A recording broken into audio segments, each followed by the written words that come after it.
j'avais raison, hein. Après, finalement, j'avais raison. J'ai des pinots. Après, je suis en France, c'est pour ça. Oui.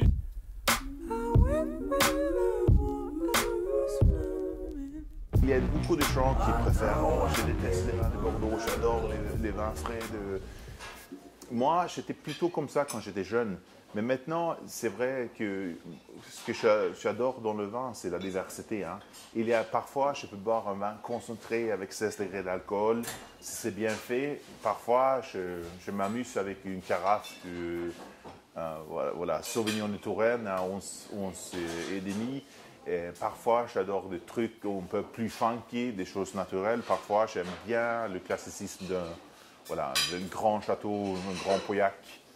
Et je pense que, non, je n'ai pas une philosophie comme ça, on ne peut pas dire ça. Et maintenant, par exemple, tout le monde critique Parker. Pour moi, c'était une influence. Moi, quand j'ai commencé parce que j'adorais ces livres de Bordeaux, les vins du Rhône. Tout le monde dit qu'il adore des choses trop concentrées, trop boissées. Il y a très peu de ça, parce que lui, quand il a commencé de parler des vins du Rhône, c'était des vins paysans, rustiques. Quand il a commencé de parler de Pomerol, c'était des vins élégants, rustiques aussi, hein. Après, il y avait certains de ses dégustateurs qui ont préféré des choses peut-être assez bizarres. Mais lui, c'est vraiment une influence, c'est sûr.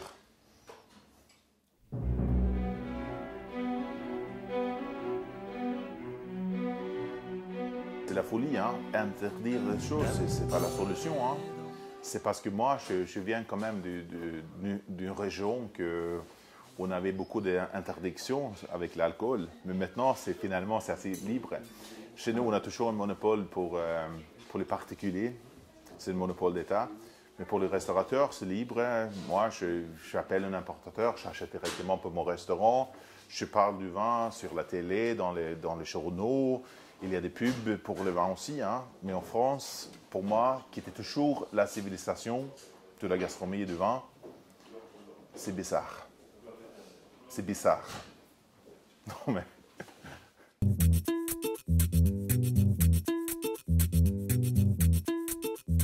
Je parle les langues classiques. Pas forcément très couramment pour après parler une langue, c'est une question de comme touriste ou comme s'exprimer couramment, parler des choses. Mais au niveau du vin, je parle tous les langues classiques. Italien, espagnol, Allemand, anglais, suédois, norvégien, un peu de japonais. Voilà. Chinois, non, pas encore. Malheureusement, il faut travailler.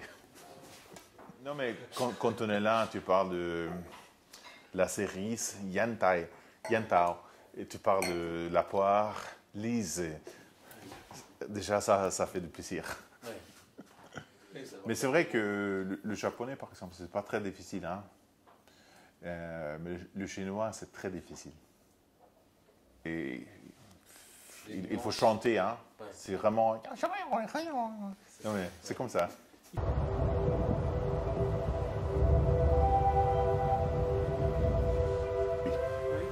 Je suis plutôt un buveur.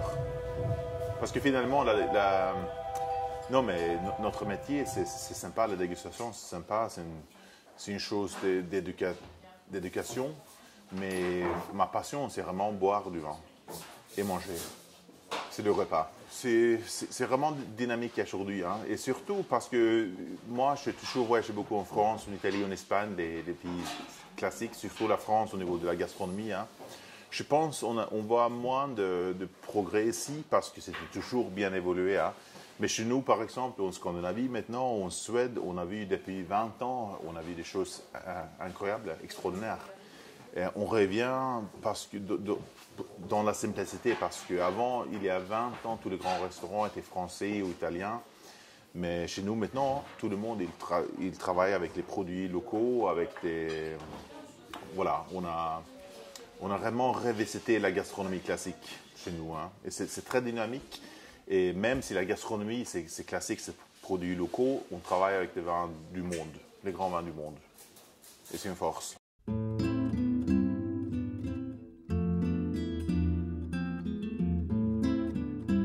c'est venu par hasard, c'est sûr. Il y a beaucoup de gens maintenant qui me posent la question, hein, ah, tu viens d'une famille qui avait une grande cave? Du tout, hein. Je suis très, très normal, je pense, à la base. Après, j'étais passionné par la gastronomie. C'était ma grand-mère, on a cuisiné. Ma mère m'a raconté que je commençais de lire les livres de cuisine quand j'avais 3 ans parce que j'adorais la bouffe. Après, je commençais de cuisiner très tôt. J'étais passionné sur, oui, c'était plutôt la gastronomie. Et le vin, c'est venu par hasard. J'étais étonné, j'étais presque obsédé. Parce que j'ai vu un truc sur la télé, des dégustations, là, des dégustateurs qui sont parlé du vin. J'ai dit, est-ce que c'est vrai, on peut vraiment sentir la différence entre les cépages, les millésimes, hein? Je vais faire ça. Après, j'ai commencé à déguster. Et je n'ai jamais pensé que j'avais du talent. Et je pense finalement, ce n'est pas une question du talent, c'est une question du travail, oui, on peut du talent, mais beaucoup de travail plutôt. Donc, c'était une nouveauté, j'étais obsédé finalement. J'ai commencé à voyager, j'ai commencé à déguster, j'avais dépensé tout l'argent que j'avais. J'ai continué de faire ça parce que vraiment, il y a tant de bons vins, j'aime bien voyager. Maintenant, j'ai visité toutes les régions viticoles du monde.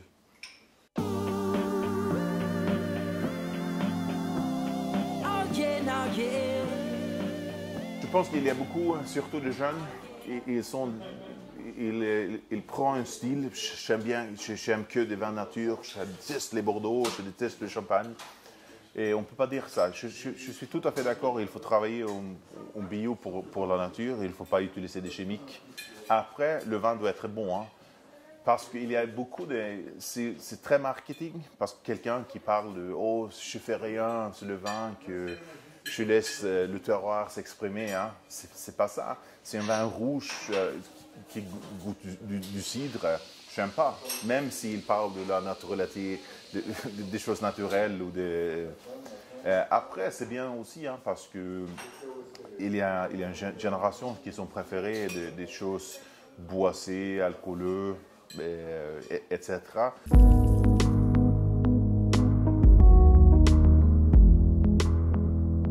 Finalement, on est là pour le client. On n'est pas là. Bien sûr, maintenant, je suis gâté parce que j'ai des clients qui viennent pour me voir. Et j'ai une table, 4 personnes qui dépensent 2000 €. Ah, tu joues avec les vins, tu fais ce que tu veux. Mais la plupart, on est là pour les clients. Il faut discuter avec les clients. Et je pense que c'est ça, finalement, qui est plus complexe. Mais pour certains, parler avec un client, c'est impossible, hein, de sourire. J'ai vu des gens dans la salle, 10 ans, qui ne peuvent pas sourire.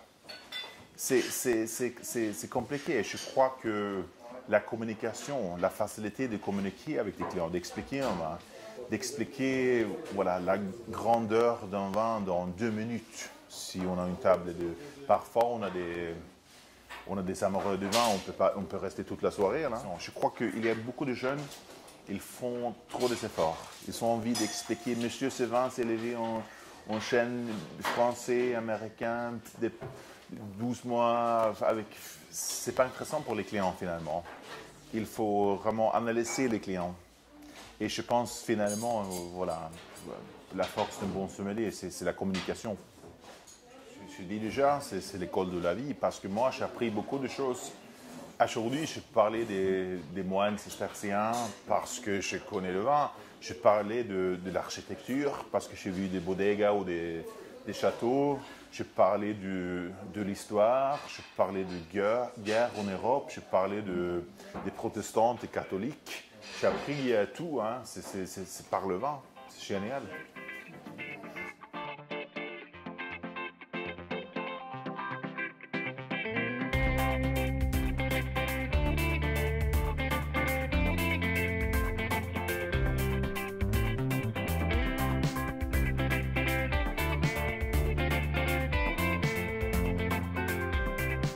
J'ai de bons parents, de bonnes manières, je sais faire.